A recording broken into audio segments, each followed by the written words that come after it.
Hello friends, आप सभी का स्वागत है कंफ्यूज माइंड यूट्यूब चैनल पे। मैं हूं उत्तम खराड़ी और आज इस वीडियो में हम डिस्कस करने वाले ट्रिग्नोमेट्री, त्रिकोणमिति, जो कि मैथ्स का टॉपिक है, गणित का टॉपिक है। और ये आरबीएससी में 10th क्लास में आता है और सीबीएसई में भी 10th क्लास में आता है। और 11th-12th में हम जब साइंस मैथ्स लेते हैं या फिर साइंस बायो लेते हैं तो उसमें फिजिक्स जब पढ़ते हैं उसमें भी इसका बहुत यूज आता है और मैथ में तो ऑलरेडी आता ही आता है। तो प्लीज़ इस वीडियो को स्टार्ट से एंड तक पूरी देखिएगा और ध्यान से देखिएगा। तो वीडियो को शुरू करते हैं। तो फ्रेंड्स, वीडियो को शुरू करते हैं। तो सबसे पहले हम बात करते हैं कि ट्रिग्नोमेट्री, त्रिकोणमिति, जो एक गणितीय प्रविधि है, एक मैथमेटिकल टेक्निक है, उसका आविष्कार क्यों हुआ, उसकी उत्पत्ति क्यों हुई। तो इसकी उत्पत्ति की बात करें तो कुछ क्वेश्चन सॉल्व करने के हुआ, किस तरह के क्वेश्चन थे वो क्वेश्चन देखकर उसके बाद हमको पता चल जाएगा कि इसका आविष्कार क्यों हुआ। तो बात करते हैं, मान लीजिए एग्जाम्पल के तौर पर हम देखते हैं, ये क्या है, एक बिल्डिंग है, ठीक है। और आप यहाँ पे खड़े हैं, ठीक है, आप यहाँ पे खड़े हैं, ठीक है। और आप इस बिल्डिंग के सबसे जो ऊपरी छोर है, ये जो ऊपरी छोर है यहाँ पे आप देख रहे हैं यहाँ से, ठीक है। तो यहाँ पे हमने एक लाइन खींची, ठीक है, ठीक है। और ये नीचे क्या होगी, एक जमीन होगी, ये क्या हो गया, जमीन होगी नीचे, ठीक है। तो आप सिर्फ यहाँ से देख के इस बिल्डिंग की ऊंचाई पता लगा सकते हैं, सिर्फ उसके ऊपरी छोर पर देख के इसकी बिल्डिंग का पता लगा सकते हैं। बिल्कुल लगा सकते हैं। किससे लगा सकते हैं? ट्रिग्नोमेट्री, त्रिकोणमिति की हेल्प से।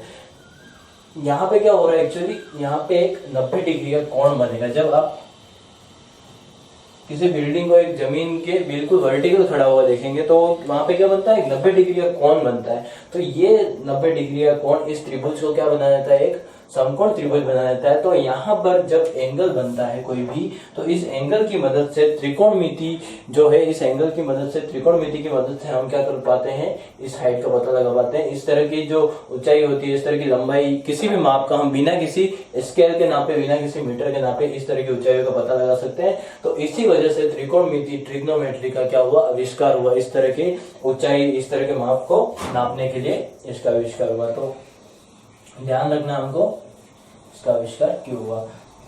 नेक्स्ट बात करते हैं हम ये जो ट्रिग्नोमेट्री शब्द है, उस शब्द की उत्पत्ति कहाँ से हुई, शब्द कैसे बना।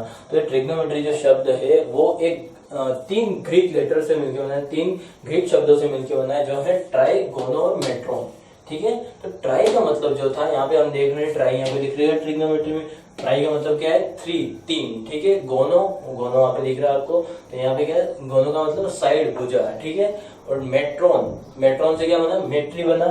तो मेट्रोन का मतलब क्या है, मेजर या माप। तो इन तीनों शब्दों का अगर हम मिलाकर देखें तो इसका अर्थ निकलता है कि 3 भुजाओं का माप करना है। फिर हम बोल सकते हैं 3 भुजाओं वाली आकृति का माप करना। तो 3 भुजा वाली आकृति कौन सी होती है, त्रिभुज होता है। तो त्रिभुज की भुजाओं का माप करना क्या है, ट्रिग्नोमेट्री है। इन शब्दों से हमको ये पता लगता है, ठीक है।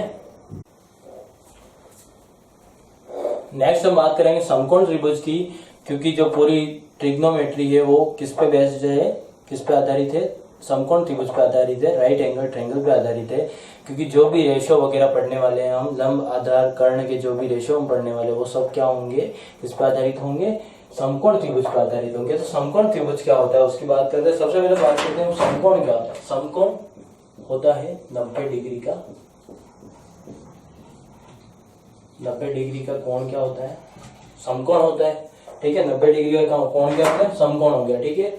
जब किसी त्रिभुज की हम बात करें तो उसमें कितने एंगल होते हैं, 3 एंगल होते हैं, ठीक है। उन 3 एंगल में से अगर एक एंगल 90 डिग्री का हो जाए, समकोण हो जाए, तो वो जो त्रिभुज होता है वो क्या कहलाता है, समकोण त्रिभुज कहलाता है। तो यहाँ पर एक मैंने त्रिभुज बना रखा है और यहाँ पे एक सीधी लाइन, एक आड़ी लाइन के ऊपर खड़ी, तो यहाँ पे क्या बन रहा है, 90 डिग्री का कोण बनेगा।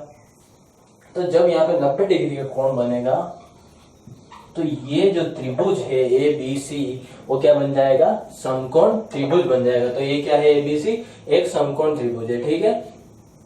तो अब बात करते हैं हम कर्ण, लंब और आधार की। तो कर्ण क्या होता है, कर्ण होता है 90 डिग्री का जो कोण होता है, उसके जस्ट सामने वाली जो भुजा होती है, जस्ट सामने कौन सी होगी, 90 डिग्री का कोण ये है, तो इसके सामने कौन सी होगी, AC भुजा होगी। यहाँ से हम देखें तो ये क्या होगी, AC भुजा होगी। तो इसको हम क्या लिख देंगे, कर्ण। AC क्या होगी, कर्ण होगी, ठीक है। और वही बात करते हैं अब बात करते हैं आधार और लंब की। तो मान लीजिए आप यहां से देख रहे थे मीनार पे, ठीक है, यहाँ पे मीनार के सबसे ऊपरी बिंदु पे जब देख रहे थे, एग्जाम्पल लेता हमने, तो एंगल कहाँ पर बनेगा, कोण कहाँ पर बनेगा, यहाँ पर बनेगा। क्या आप यहाँ से देख रहे हैं, जमीन से देख रहे हैं, ठीक है, तो यहाँ पे एंगल को क्या लिख दिया हमने, थीटा। थीटा क्या होता है, एक बार थीटा भी समझ लें। थीटा होता है किसी भी एंगल का, एक कोण का हमको जब मान नहीं पता होता है तो हम क्या लिख देते हैं, उसको थीटा लिख देते हैं, ठीक है। तो ये हमने लिख दिया, ठीक है। अब बात करते हैं लंब और आधार की। तो लंब होता है जब जो भी एंगल हमने लिया है, यहाँ पे हमने एंगल ले रखा है थीटा, तो इस एंगल के थीटा के सामने वाली जो भुजा होगी वो क्या हो जाएगी, लंब हो जाएगी। तो इस थीटा के सामने वाली भुजा कौन सी है, बीसी है, तो ये क्या होगी, लंब होगी, ठीक है। तो यहाँ पे हमने लिख दिया लंब। और वही बात करें आधार की, भुजा एक ही बची, अब आधार वही होगी, ए भी बची है यहाँ पे, तो ये क्या होगी, आधार होगी। तो आधार को अगर समझे हम, तो एंगल किस पे बन रहा है, आधार पे बन रहा है, ए बी पे बन रहा है। तो जिस भुजा पे, जिस साइड पे एंगल बनता है वो क्या हो जाती है, आधार हो जाती है, क्योंकि कर्ण तो हमेशा फिक्स रहेगा, कर्ण की जगह नहीं बदलेगी। तो यहाँ पर हम सीधा समझे कि 90 डिग्री के सामने वाला भुजा क्या हो जाएगी, 90 डिग्री के सामने वाली भुजा हो जाएगी, कर्ण हो जाएगी, जो कि एसी है, ठीक है। और वही बात करें हम लंब और आधार की, जहां पे हमने कोण लिया उसके जो जस्ट सामने वाली जो भुजा होगी वो क्या हो जाएगी, लंब हो जाएगी। और जो भुजा बची है ए बी, जिसपे एंगल बना हुआ है वो क्या हो जाएगा, आधार हो जाएगा। अब नेक्स्ट बात करते हैं हम, जब हम इस ऊपर चढ़ जाए इस बिल्डिंग के, ठीक है, यहां पर चढ़ जाए तो एंगल कहाँ बनेगा, ऊपर बनेगा। इस बिल्डिंग पर चढ़ के हम जब यहाँ पर देखेंगे तो एंगल कहाँ बनेगा, यहाँ पर बनेगा, सी पॉइंट पे, ठीक है। तो यहाँ पर अब क्या होगा कि जो लंब और आधार है उनमें बदलाव आ जाएगा, लंब और आधार में परिवर्तन हो जाएगा। कर्ण में परिवर्तन क्यों नहीं होगा, कर्ण में परिवर्तन इसलिए नहीं होगा क्योंकि 90 डिग्री का कोण नहीं बदल रहा है, 90 डिग्री का कोण यहीं पे है, तो उसके सामने वाली भुजा हमेशा कर्ण फिक्स ही रहेगी, ठीक है। तो यहाँ पर जब एंगल बन रहा है, यहाँ पे जब एंगल बन रहा है तो लंब क्या हो जाएगा, इसके सामने वाली भुजा, तो ये क्या होगी, लंब होगी, तो ये लिख दिया हमने लंब, ठीक है। तो वही बात करें कर्ण आधार की, तो आधार क्या हो जाएगा, जिसपे एंगल बन रहा है, एंगल किस पे बन रहा है, इसी पे बन रहा है, तो ये क्या हो गया, आधार हो गया। तो इस तरह से हम समझ सकते हैं। और एक और चीज देख लीजिए कि इन सबको, इन कर्ण, लंब और आधार को इंग्लिश में क्या बोलते हैं, यहाँ पे देख लेते हैं हम। कर्ण को हम बोलते हैं इंग्लिश में, कर्ण लिख देते हैं, आधार लिख देते हैं और लंब लिख देते हैं, ठीक है। तो कर्ण को हम बोलते हैं इंग्लिश में हाइपोटेनियस बोलते हैं हम इंग्लिश में इसको, ठीक है। और वही बात करें आधार की, तो आधार को हम बोलते हैं बेस। और वही बात करें लंब की, तो इसको बोलते हैं हम परपेंडिकुलर, ठीक है। तो ये हो गया हमारा परपेंडिकुलर, ठीक है, परपेंडिकुलर, ठीक है। तो ये इंग्लिश में भी आप देख सकते हैं किस तरह से लिखते हैं इसको। तो फ्रेंड्स, हमने कर्ण, लंब और आधार समझ लिया है। अब हम बात करेंगे ट्रिग्नोमेट्रिक रेशियोज की, त्रिकोणमितीय अनुपातों की।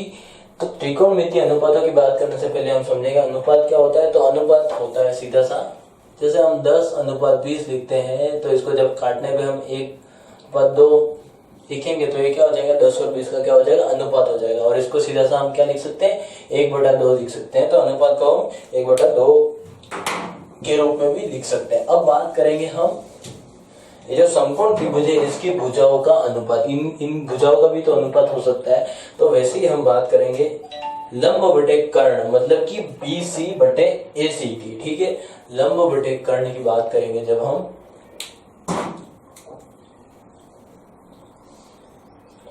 यहाँ पे लिख दिया हमने लंब बटे कर्ण, ठीक है, जिसको हम शॉर्ट में क्या लिख सकते हैं, P, लंब का P और कर्ण का H। तो यहाँ पे हमने लिख दिया P/H, ठीक है, P/H लिख दिया यहाँ पे। तो ये जो हमने अनुपात लिखा है लंब बटे कर्ण, इसको हमने क्या नाम दे दिया, साइन, ठीक है, साइन नाम दे दिया। यहाँ पे हमने क्या नाम दे दिया इसको, साइन। और किस थीटा थीटा को देखते हुए हमने लंब और आधार डिसाइड किया था, इस थीटा को देखते हुए। तो यहाँ पे क्या लिख देंगे हम, साइन थीटा, इस एंगल को देखते हुए हमने डिसाइड किया था। तो यहाँ पे क्या हो जाएगा, साइन थीटा बराबर लंब बटे कर्ण। तो ये जो साइन नाम दिया गया था वो सबसे पहले आर्यभट्ट ने दिया था, तो लंब बटे कर्ण को नाम दे दिया गया साइन थीटा। तो वही बात करें अब हम आधार बटे कर्ण की, ठीक है, आधार बटे कर्ण, ठीक है। आधार को क्या लिख सकते हैं, बी लिख सकते हैं, कर्ण क्या लिख सकते हैं, एच लिख सकते हैं, तो बी बटे एच हो गया ये। तो इसको क्या नाम दिया गया, इसको नाम दिया गया कोस। क्या नाम दिया गया, कोस। और एंगल क्या क्या लिख देंगे हम यहाँ पे, थीटा। कोस थीटा बराबर क्या हो गया, आधार बटे कर्ण। अब बात करेंगे हम इसकी, लंब और आधार बच गया, तो बात करेंगे लंब बटे आधार की, ठीक है। ये लिख दिया हमने लंब बटे आधार, ठीक है। लंब बटे आधार लिख दिया, लंब को क्या लिख सकते हैं हम, पी लिख सकते हैं, ये लिख दिया हमने पी। आधार को क्या लिख सकते हैं हम, बी लिख सकते हैं, ये लिख दिया हमने बी, ठीक है, ये हो गया बी। तो लंब बटे आधार को क्या नाम दिया गया, टेन थीटा। क्या नाम दिया गया, टेन थीटा। लंब बटे आधार को नाम दिया गया टेन थीटा। तो यहाँ पे हमने पढ़ लिया साइन थीटा, कोस थीटा और टेन थीटा। 3 और बचते हैं, कुल कितने हैं, 6 अनुपात हैं। अब 3 और पढ़ेंगे हम, उनको, ये जो अनुपात हमने 3 पढ़े इनको क्या करना है, सिर्फ उल्टा करना है और वो 3 आ जाएंगे। कैसे हम देखते हैं, सबसे पहले हम बात करते हैं कोसेक थीटा की। कोसेक थीटा होता है, यहाँ पे हम लिख देते हैं कोसेक थीटा, ठीक है। कोसेक थीटा लिख दिया। कोसेक थीटा बराबर होता है 1 साइन थीटा, ठीक है। मतलब कि साइन का उल्टा क्या है, कोसेक है। तो यहाँ पे 1 साइन थीटा लिख दिया, ठीक है। तो 1 साइन थीटा क्या हो जाएगा, एच ऊपर चला जाएगा, पी नीचे आ जाएगा। तो यहाँ पे हम क्या लिख सकते हैं, H upon P cosec theta हो जाएगा, ठीक है। अब बात करते हैं कोस थीटा की। कोस थीटा को जब उल्टा करेंगे तो क्या बनेगा, कोस थीटा को जब उल्टा करेंगे तो क्या बनेगा, बनेगा सेक थीटा। तो यहाँ पे हम लिख दिया सेक थीटा लिख दिया, ठीक है। सेक थीटा लिख दिया। तो सेक थीटा किसका उल्टा है, कोस का उल्टा है। यहाँ पे लिख दिया कोस थीटा, ठीक है। बी अपॉन एच है, एच ऊपर चला जाएगा, बी नीचे आ जाएगा। तो ये क्या हो गया, यहाँ पे एच ऊपर बी नीचे, ठीक है, ये आ गया। अब बात करते हैं टेन थीटा को उल्टा करने की। तो टेन थीटा को उल्टा करेंगे तो यहाँ पे क्या बनेगा, बनेगा कोट थीटा। तो यहाँ पे हमने लिख दिया कोट थीटा, ठीक है। क्या लिख दिया, कोट थीटा लिख दिया। कोट थीटा किसका उल्टा है, टेन का उल्टा है। तो 1/10 थीटा आ जाएगा यहाँ पे, ठीक है। 1/10 थीटा आ गया।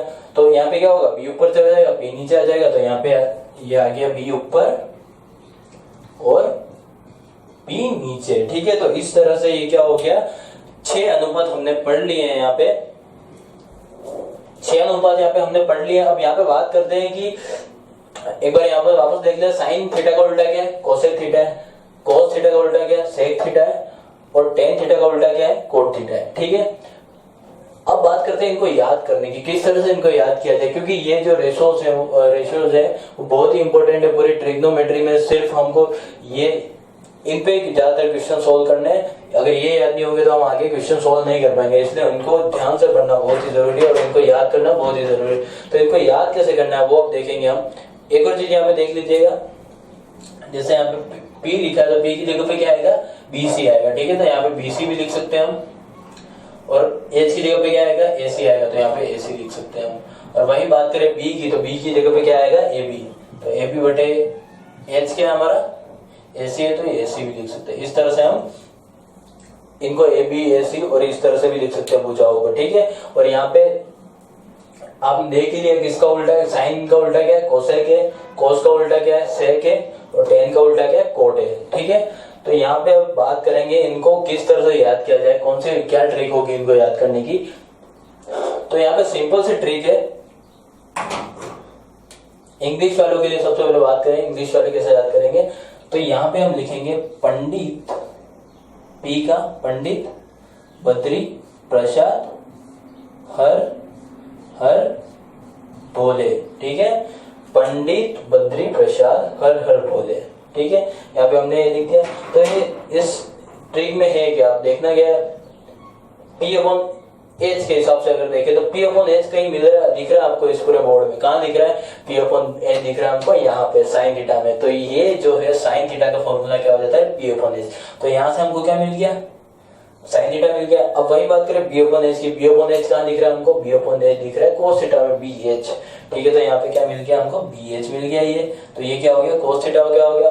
अब बात करते हैं P अपॉन B की, P अपॉन B का दिख रहा है टेन थीटा में दिख रहा है, तो ये फॉर्मूला किसका हो गया, टेन थीटा का हो गया, ठीक है। तो ये तीनों तो आ गए, ठीक है। तीनों और बचे, तीनों को कैसे याद करना है, कुछ नहीं करना है, ये जो ऊपर लिखा है हमने उसको काट के कहाँ लिख दो, नीचे लिख दो। यहाँ पे लिख दिया हमने P B P, ठीक है, P B P लिख दिया यहाँ पे। तो H अपॉन P का दिख रहा है हमको बोर्ड में, कोसेक थीटा में दिख रहा है, ठीक है। तो H अपॉन P क्या हो गया, यहाँ पे H अपॉन P हो गया, ये कोसेक थीटा आ गया। अब बात करें सेक थीटा की, H अपॉन B, तो H अपॉन B ये आ गया, ठीक है। और वही बात करें कोट थीटा की, तो B अपॉन P ये आ गया, ठीक है। तो इस तरह से हम याद कर सकते हैं पंडित बद्री प्रसाद हर हर भोले, ठीक है। तो क्या करना है, तीन जब निकल जाएंगे उसके बाद हमको उल्टा कर देना, तो तीन और निकल जाएंगे, ठीक है। तो इस तरह से ये हो गया इंग्लिश मीडियम के लिए परपेंडिकुलर हाइपोटेन्यूज ऑफ बेस के हिसाब से क्या हो गया, PBP अपॉन HHB, ठीक है। अब बात करते हैं हिंदी मीडियम वालों के लिए। तो हिंदी मीडियम वालों के लिए सीधा सा है, अगर हम लंब जो है उसको अगर इंग्लिश में लिखना चाहे तो किस तरह से लिखेंगे, इस तरह से लिखेंगे, LMB इस तरह से लिखेंगे, ठीक है। तो ये आ गया L, ठीक है, लंब का। वही बात करें आधार को, तो आधार को कहां से शुरू करेंगे, A से शुरू करेंगे, A इस तरह से शुरू होगा, तो यहाँ पे क्या आ जाएगा, आधार का A आ गया। अब कर्ण की बात करें तो सीधा सा K से निकलेगा, ठीक है। तो कर्ण का क्या हो गया, K। तो इस तरह से हम इन तीनों को शॉर्ट नाम दे देते हैं, लंब को दे देते हैं L, आधार को दे देते हैं A और कर्ण को दे देते हैं K, ठीक है। तो अब इसकी ट्रिक क्या देख लेते हैं, सिंपल सी ट्रिक है इसकी। लाल कक्का आपने सुना भी होगा कहीं ना कहीं, ज्यादातर टीचर्स ये यूज करते हैं, लाल कक्का, ठीक है। अब लाल कक्का आपको देखना है कि कहां पे मिला है, L बटे K, ठीक है। L मतलब लंब, लंब मतलब P ये रहा, ठीक है। वही बात करें K की, K का कर्ण, कर्ण का H का मिला यहाँ पे। तो यहाँ पे क्या हो जाएगा, L बटे K, लंब बटे कर्ण क्या हो गया, साइन थीटा हो गया। तो यहाँ पे भी हम क्या लिख सकते हैं, L बटे K लिख सकते हैं, और यहाँ पे क्या हो गया, L बटे K साइन थीटा। तो पहला फॉर्मूला हमको यहाँ पे मिल चुका है। वही बात करें कोस थीटा की, कोस थीटा की बात करें तो A बटे K आधार बटे कर्ण, आधार बटे कर्ण का ये रहा आधार बटे कर्ण, तो ये क्या मिल गया हमको, कोस थीटा। तो यहाँ पे हम क्या लिख सकते हैं, A बटे K, ठीक है, A बटे K लिख दिया हमने यहाँ पे। तो ये A बटे K हमको यहाँ पे मिल चुका है। वही बात करें टेन थीटा की, तो टेन थीटा का लंब बटे आधार होना चाहिए, लंब बटे आधार होना चाहिए, तो ये L बटे A हमको मिल चुका है। तो यहाँ पे हम क्या लिख देंगे, L बटे A, और ये क्या हो गया, टेन थीटा हो गया। अब बात करें कोसेक थीटा, सेक थीटा और कोट थीटा की, तो कुछ नहीं करना है, जैसा हमने पिछले में किया था, इंग्लिश वालों के लिए किया था, वैसे ही क्या करना है, नीचे लिख देना है लाल, ठीक है। K बटे A, कर्ण बटे लंब, कर्ण बटे लंब का दिखेगा आपको कोसेक थीटा में दिखेगा, कैसे दिखेगा, H को हम हिंदी में क्या बोलते हैं, कर्ण बोलते हैं, P को क्या बोलते हैं, लंब बोलते हैं। तो यहाँ पे क्या हो जाएगा, ये यहाँ पे ये हो जाएगा K बटे L, समझे, K क्या रहा, ये रहा, और L ये रहा, ठीक है। तो यहाँ पे हम क्या लिख देंगे, K बटे L, कर्ण बटे लंब, ठीक है। वही बात करें K बटे A मतलब कर्ण बटे आधार, कर्ण बटे आधार काफी मिलेगा। यहाँ पे क्या था, आधार बटे कर्ण था, तो उसको उल्टा हम क्या करते हैं, सेक में करते हैं, तो ये क्या हो गया, कर्ण बटे आधार। तो यहाँ पे क्या हो गया, K बटे A, तो ये क्या मिल गया हमको, सेक थीटा मिल गया। वही बात करें A बटे L की, तो कोट थीटा है, कोट थीटा का B अपॉन P है, B को क्या बोलते हैं हम, आधार बोलते हैं, P को क्या बोलते हैं हम, लंब बोलते हैं। तो A का आधार ये आ गया, L का ये आ गया, तो ये क्या हो गया यहाँ पे, A बटे L। तो इसी तरह से हम ये सब फॉर्मूले याद कर सकते हैं आसानी से, कोई इसमें परेशानी नहीं होगी आपको। लाल कक्का याद रखना है किसके लिए, हिंदी मीडियम के लिए, और जो इंग्लिश मीडियम है उनको क्या याद करना है, PBP/HHB, मतलब पंडित बद्री प्रसाद हर हर बोले। तो ये सिंपल सी ट्रिक है जो आपको याद रखनी है। तो इसी तरह से हमारा ये टॉपिक यही समाप्त होता है, और मैं आगे इसकी एक क्लियर फोटो डाल दूंगा, ताकि ये जो जितने भी 6 रेशोज है, जो अनुपात है, उनकी फोटो डाल रहा हूँ मैं आगे, तो आप देख लीजिएगा उसमें, और नोट करना हो तो नोट कर लीजिएगा, जिसमें साफ लिखा हुआ होगा, ठीक है। तो वीडियो अगर आपको अच्छा लगा हो तो प्लीज हमें कमेंट बॉक्स में बताइएगा कि वीडियो कैसा लगा, और कुछ सजेशन आप देना चाहते हैं तो प्लीज हमको कमेंट बॉक्स में दीजिएगा। और वीडियो अच्छा लगा है तो प्लीज लाइक कीजिएगा, शेयर कीजिएगा, और चैनल को सब्सक्राइब भी कीजिएगा।